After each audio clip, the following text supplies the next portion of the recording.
I, 30F, inherited my grandmother's house when she passed away last year. It was a beautiful two-story home in a quiet neighborhood where I grew up.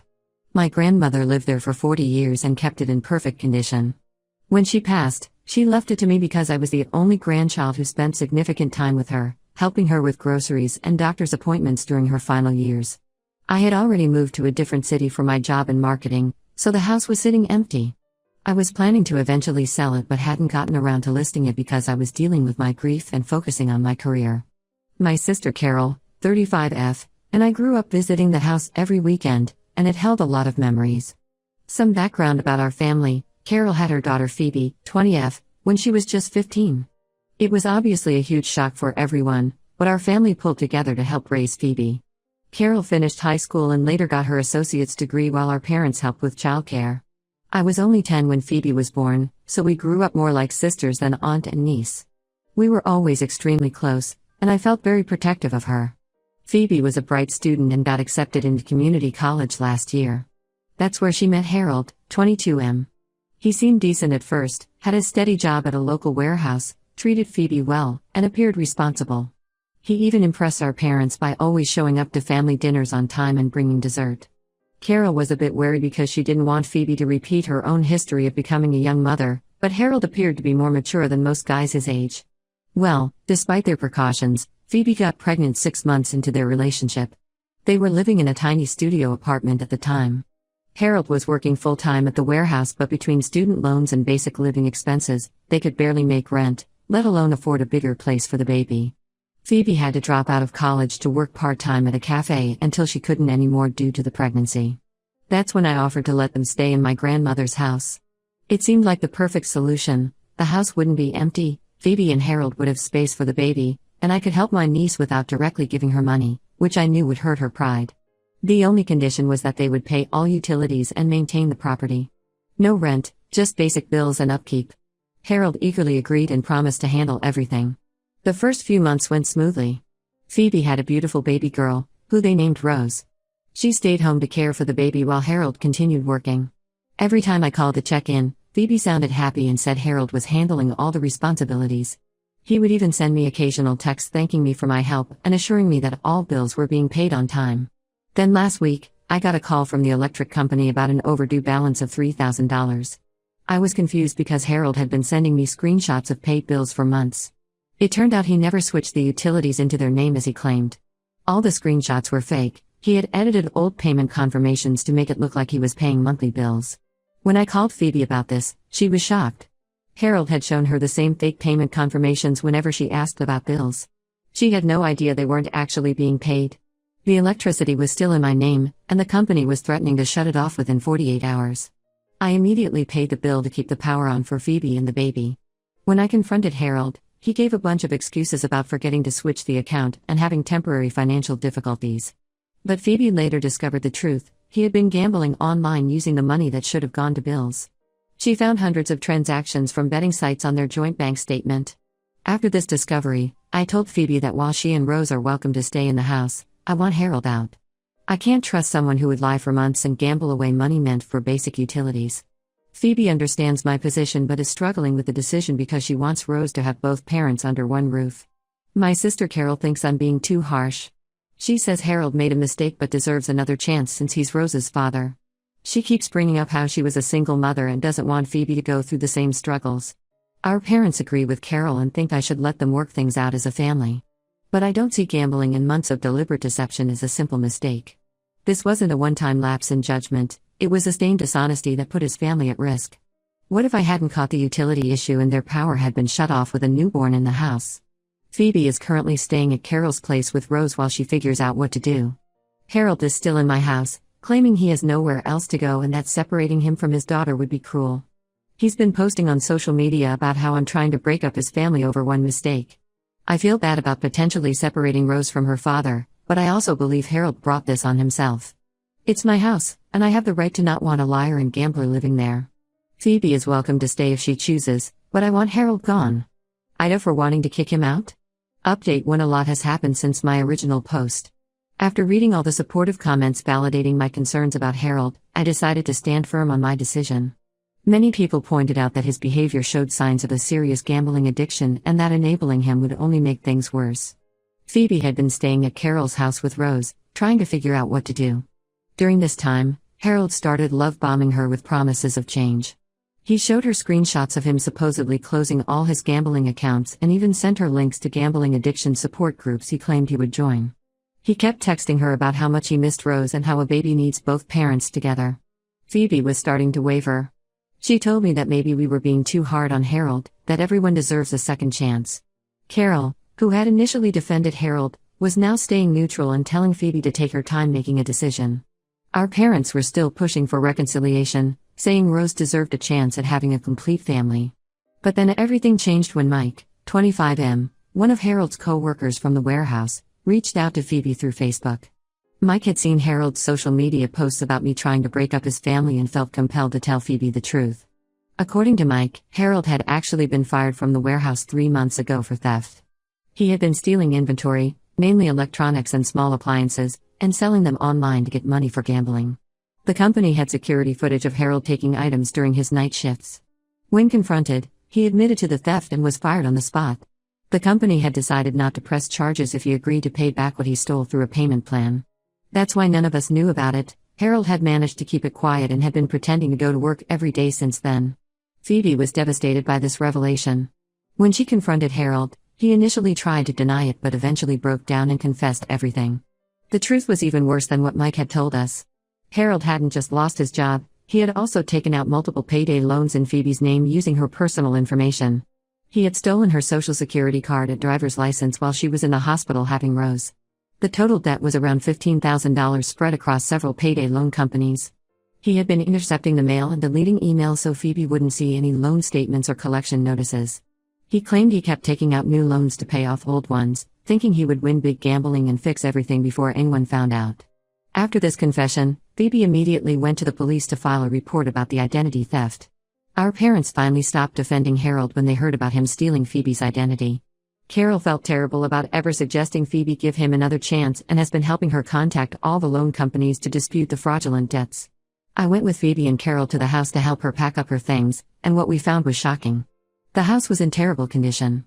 Harold had pawned several appliances including my grandmother's almost new washer and dryer set. The garage was filled with empty alcohol bottles and fast food containers. There were cigarette burns all over the carpet even though I had specifically forbidden smoking inside because my grandmother had asthma and I wanted to maintain the smoke-free environment. While cleaning out their bedroom, Phoebe found a shoebox under the bed full of gambling receipts and pawn shop tickets. Despite his claims about closing his online gambling accounts, he had been driving to a casino 40 miles away almost every night. He had even pawned Phoebe's engagement ring, which had been her great-grandmother's, though he had told her it was being cleaned and sized. I immediately called a locksmith to change all the locks. While we were there, Harold showed up drunk in the middle of the day. He started yelling about how we were ruining his life and trying to steal his daughter. When he attempted to grab Rose from Phoebe's arms, Carol called the police. They came and removed him from the property, but not before he punched a hole in the living room wall. Phoebe is now living with Carol permanently and has started the process of getting a restraining order. My lawyer is handling Harold's eviction, even though there was no formal lease, just to ensure everything is done legally. The lawyer also advised Phoebe to get a DNA test for Rose, not because we doubt her paternity, but to have all documentation in order for future custody issues. This has all been incredibly hard on Phoebe, but she's staying strong for Rose. She's already enrolled in a program to get her GED since she had to drop out of college when she got pregnant. Carol and I are helping her build a case for full custody. I wish I had trusted my initial instincts about Harold sooner, but at least we discovered the truth before things got even worse. Now we just have to deal with the aftermath and help Phoebe rebuild her life. Update 2: The situation with Harold has become even more twisted than we initially thought. My lawyer handling Harold's eviction uncovered something really disturbing during the legal process. Apparently, Harold had been methodically trying to establish squatters' rights on my house since they first moved in. The lawyer found half-completed legal documents in Harold's home office that showed he'd been planning this for months. This explained why he never switched the utilities into his name. He was deliberately keeping paper trails showing his connection to the property. He had been getting all sorts of mail delivered there under his name, setting up subscriptions, and even tried registering to vote using that address multiple times. He had a whole folder of proof of residency documents that he'd been collecting. The lawyer said this is actually a common scam.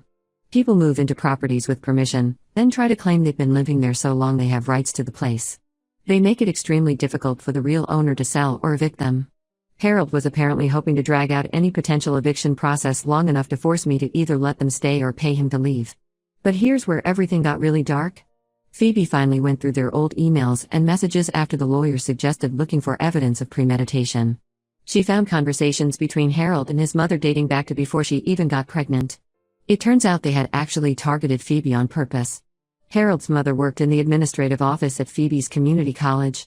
She had seen my grandmother's obituary in the local paper and recognized our family name. Since she knew I lived in a different city and the house was empty, they figured I might let Phoebe stay there if she was in need. His mother helped Harold enroll in several of the same classes as Phoebe, even though he had no interest in those subjects. She told him which coffee shop Phoebe usually studied at and suggested ways to accidentally meet her. The whole relationship was a setup from the start. They hadn't planned on Phoebe getting pregnant, but once it happened, they saw it as the perfect way to solidify their plan. Phoebe showed me the messages. There were dozens of conversations between Harold and his mother plotting everything out.